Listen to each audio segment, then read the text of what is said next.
Hello everyone, welcome and welcome back to my channel. कैसे हैं आप सब? मैं उम्मीद करती हूँ कि आप सब अच्छे होंगे। और भाई फिर से आज यूपीपी के स्टूडेंट्स के लिए एक न्यूज़ लेकर आई हूँ। आई थिंक कुछ लोगों को पता चल गया होगा, बट शायद अभी काफ़ी लोगों को पता नहीं चला होगा, क्योंकि अभी कुछ टाइम पहले की न्यूज़ है ये। मैं अभी स्क्रॉल कर रही थी ट्वीट, तब देखा था। तो भर्ती बोर्ड का ऑफिशियल एक ट्वीट आया है और उन्होंने उसमें लिख के दिया है कि जो आपकी वॉच होती है, रिस्ट वॉच होती है, वो अब लेकर जाना बिल्कुल भी अलाउड नहीं है। जो कि मैंने आप लोगों को लास्ट वीडियो में बताया था कि आप लेकर जा सकते हैं, क्योंकि लास्ट की काफी भर्तियों में मैंने देखा है कि काफी जो बच्चे हैं वो वॉच पहनकर रनिंग कर रहे थे। तो मुझे लगा था शायद हम ले जाएंगे तो हो सकता है अलाउड कर दे वो उस टाइम पर। इसलिए मैंने आप लोगों से भी कहा था कि आप वॉच लेकर जाइएगा, और मैं खुद लेकर जाने वाली थी वॉच। बट आज जब ऑफिशियल ट्वीट आया है तो अब मुझे नहीं लगता कि वो बिल्कुल भी वॉच अलाउड करने वाले हैं। तो अब वॉच का सिस्टम बिल्कुल खत्म हो चुका है। देखिए, वॉच मैं अपनी खुद के लिए बता रही हूँ कि अगर मुझे लगता है किसी चक्कर में मेरा टाइमिंग थोड़ा सा ज्यादा गया है, तो मुझे खुद अगले चक्कर में खींचने में बहुत ज्यादा मदद मिलती है वॉच से। इसके अलावा मेरे पास एक और कमेंट आया था, उन्होंने मुझसे कहा था कि दी क्या खाकर जाना है जिससे एनर्जी वगैरह बनी रहे, क्या खा सकते हैं हम। तो देखिए, उसके ऊपर एक सेपरेट वीडियो लेकर आऊंगी मैं आप लोगों के लिए कल।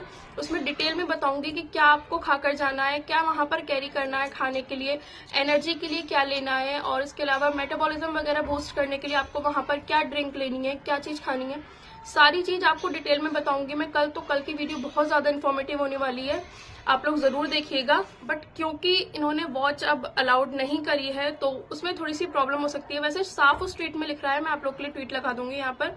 उसमें साफ लिख रहा है कि वहीं पर सेंटर पर ही आपको एक डिजिटल वॉच मिलेगी, वहां पर लगी हुई मिलेगी। तो उसमें टाइमिंग वगैरह सब चलती रहेगी। जो अपने हाथ में वॉच होती है, जब उसमें आप स्टॉप वॉच लगाते हैं तो उस पर अलग डिफरेंस पड़ता है। थोड़ी सी मुश्किल हो सकती है इस चीज के लिए कि हाँ भाई अंदाजा कैसे लगाएं। तो आपको एक तरीका मैंने शायद पहले वाली वीडियो में भी बताया था कि आप क्या कर सकते हैं कि जैसे वो स्टार्ट करें तो कोशिश करिएगा कि आप जब पूरा राउंड फिगर हो जाए उसके बाद ही स्टार्ट करें अपनी। मतलब जैसे कि मान लीजिए अभी सामने 6:19 हो रहे हैं और कुछ सेकंड चल रहे हैं, तो जब तक 6:20 और 1 सेकंड ना हो जाए तब तक आप रनिंग स्टार्ट मत करिए। जब आपको वॉच में दिख जाए कि पूरा 6:20 और 1 सेकंड हुआ, आप तुरंत अपना चक्कर स्टार्ट करिएगा। वो जो पट्टा डला होगा आप उस पर पैर रखिएगा, क्योंकि वहीं से आपकी टाइमिंग शुरू होगी। वो यही करना पड़ेगा। और जब चक्कर लगाएंगे तो अपने माइंड में अंदाजा रखिएगा कि हाँ भाई इतना चक्कर हमारा इतने मिनट में आया। और जब एक चक्कर लगाने के बाद वो चक्कर लास्ट होगा तब आप टाइमिंग देखिएगा कि मेरा एक चक्कर कितने मिनट में आया है, कितने सेकंड में आया है।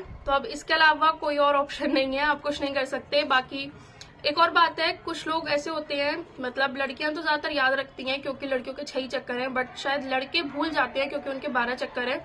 तो काफी लोगों ने काफी तरीके बताए हैं कि हाँ भाई ऐसे कर सकते हैं, आप ऐसे कर सकते हैं चक्कर गिनने के लिए। तो मैं भी 2-3 आपको आइडिया दे देती हूँ चक्कर कैसे गिन सकते हैं आप। तो देखिए, एक तो पहला ये है कि आप कुछ भी कर सकते हैं कि आप अपने उंगली में आप वो होती है ना रबड़ जो होती है, वैसी वाली जो रबड़ होती है, छल्ले जो होते हैं रबड़ के, वो पहन लीजिएगा। लड़के हैं तो लड़के 3-3-3-3 इस तरीके से चारों उंगली में पहन सकते हैं, 3-3-3-3 करके।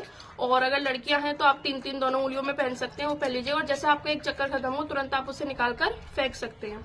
ये भी बहुत अच्छा तरीका है चक्कर वगैरह गिनने का। इसके अलावा एक और तरीका है जो शायद मैंने सोचा है वो और भी ज्यादा ईजी हो सकता है। आप क्या कर सकते हैं कि आप एक पेन लीजिएगा, पेन को कुछ बांधकर, डोरी बांधकर अपने गले में डाल लीजिएगा और कोशिश करिएगा कि वो लंबी हो, उसकी जो डोरी हो। और जब आप चक्कर लगा रहे हो तो चक्कर लगाते समय जैसे आपका एक चक्कर कंप्लीट हो, अपने हाथ पर एक लाइन बना लीजिएगा पेन से। दूसरा चक्कर कंप्लीट हो तो एक और लाइन, तीसरा चक्कर कंप्लीट हो एक और लाइन। तो ये बहुत ज्यादा इजी रहेगा आपकी। आप दोनों में से कोई भी कर सकते हैं। और टांगने वाला मैंने इसलिए बताया है कि काफी बार ऐसा हो सकता है कि रनिंग करते टाइम हमारे हाथ से पेन गिर सकता है, इसलिए मैंने टांगने वाला बताया है कि आप टांग सकते हैं। उससे बहुत अच्छा रहेगा कि आपको कुछ अपने हाथ में होल्ड भी करना नहीं पड़ेगा और आपको मुश्किल भी नहीं होगी, क्योंकि हो सकता है रबड़ निकालने में आपको थोड़ा सा टाइम लग जाए, लेकिन पेन से एक लाइन ड्रॉ करने में आपको ज्यादा टाइम नहीं लगेगा। बाकी जो आपको कंफर्टेबल हो आप वो कर सकते हैं। मैं भी कोशिश करूंगी कि मैं ये पेन वाला ही देखूं। वैसे मैंने आज तक अभी ऐसा कभी हुआ नहीं है कि मैं चक्कर भूल गई हूँ, बट वहां पे जाकर कुछ नहीं कह सकते, बाई चांस भूल गए तो मैं कुछ ना कुछ आइडिया इन दोनों में से लेकर ही चलूंगी अपने लिए। इसके अलावा मेरे पास एक कमेंट आया था, उसमें उन्होंने मुझसे पूछा था कि क्या डॉक्यूमेंट लेकर जानी है। तो देखिए, डॉक्यूमेंट में आपको ऐसा कुछ नहीं लेकर जाना, आपको केवल अपना एडमिट कार्ड लेकर जाना है। एडमिट कार्ड में फोटो लगानी है, वही जो आपने फॉर्म फिल करते टाइम लगाई थी। और 1-2 फोटो ले जाना अगर बाई चांस जरूरत पड़ी तो, क्योंकि उसमें लिख रहा है, वैसे कैरी करना नहीं लिख रहा है, बट आप एक एडमिट कार्ड में लगा लेना और 2 फोटो ले जाना।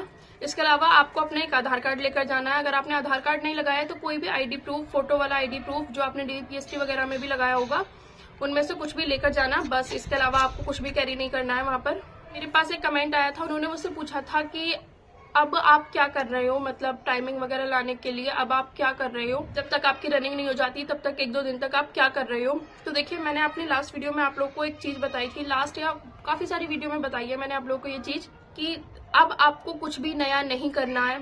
आप वीडियो देख रहे हैं, वीडियो में किसी ने बताया कि आपकी 1 दिन में टाइमिंग आ जाएगी, ये एक्सरसाइज कर लीजिए, बिल्कुल भी मत करिएगा, क्योंकि नई एक्सरसाइज करने से आपके पैर भर जाएंगे और जब अगर आपके पैर भर गए तो आप रनिंग ही नहीं कर पाएंगे। तो टाइमिंग लाना तो बहुत दूर की बात है, अपने पैर बिल्कुल भी भरने नहीं देने हैं। कोशिश करिए कि अब अगर आप कुछ भी कर रहे हैं तो बहुत केयरफुली करें, बहुत आराम आराम से करें। बाकी मैं अगर अपनी बात बताती हूँ तो देखिए, मैं अपनी रनिंग से 2 दिन पहले बिल्कुल रनिंग वगैरह छोड़ दूंगी। अपने फिजिकल से 2 दिन पहले मैं सारी चीजें छोड़ दूंगी, मैं बस अपने घर में रहूंगी और ऐसा कुछ भी ना करें जिससे बाई चांस कुछ भी चांसेस हो आपको इंजरी वगैरह होने के। बिल्कुल सब चीज छोड़ दें। कुछ लोग कहते हैं कि आप एक्सरसाइज करिए 2 दिन, रनिंग छोड़ दीजिए। एक्सरसाइज भी मत करिए, मैं तो कहूंगी आप ग्राउंड में जाकर वॉक भी मत करिए, अपनी बॉडी को फुल रेस्ट दें। क्योंकि अगर बाई चांस आपके किसी बॉडी पार्ट में, आपके पैर वगैरह में कहीं पर, आपके काफ में, थाई में या फिर नी वगैरह में कहीं पर भी पेन है तो आपको अपनी बॉडी को 2 या 3 दिन का रेस्ट देना है, जिससे कि आपका जो पूरा पेन है वो पूरा की पूरा पेन निकल जाए। और जब 2-3 दिन के बाद आप रेस्ट देने के बाद अपनी बॉडी को उठाएंगे वहां पर, तो वो बहुत आराम से उठेगी और आपको बिल्कुल भी अनईजी फील नहीं होगा। एक्सरसाइज की मैं आप लोग को बस एक बात कहूंगी, कुछ भी नया नहीं करना है अब, कुछ भी नया नहीं करना है अब। जो आप करते आ रहे हैं आप वही करिए। बाकी जब भी आपकी रनिंग है, अगर आपकी 10 तारीख को रनिंग है तो 8 और 9 को रनिंग करना बिल्कुल बंद कर दीजिए, बिल्कुल बंद कर दीजिए। और अभी आप जितने भी दिन बचे हैं अपनी आपकी रनिंग को, तब तक आप जो आप नॉर्मली करते आ रहे हैं वही करिए। मैं तो कहती हूँ अभी टाइम भी मत लगाइए, अगर लगाना है तो जिस दिन आप लास्ट रनिंग कर रहे हो उस दिन लगाइएगा, उसके बाद 2-3 दिन का रेस्ट लीजिएगा। So that's it. I hope मैंने काफी सारी चीजें अब आप लोगों के साथ क्लियर कर दी है और आपको इन्फॉर्मेटिव लगी होगी ये वीडियो। इसके अलावा जिस तरीके से मैं अपनी हर वीडियो में कहती हूँ, अगर अब भी आप लोगों का कोई डाउट है, आप लोग का कोई भी आपको क्वेश्चन पूछना है तो आप लोग मुझसे कमेंट सेक्शन में पूछ सकते हैं, मैं आप लोग को जरूर रिप्लाई करूंगी। So that's it. अब मैं आपसे मिलती हूँ अपनी नेक्स्ट वीडियो में, तब तक के लिए बाय।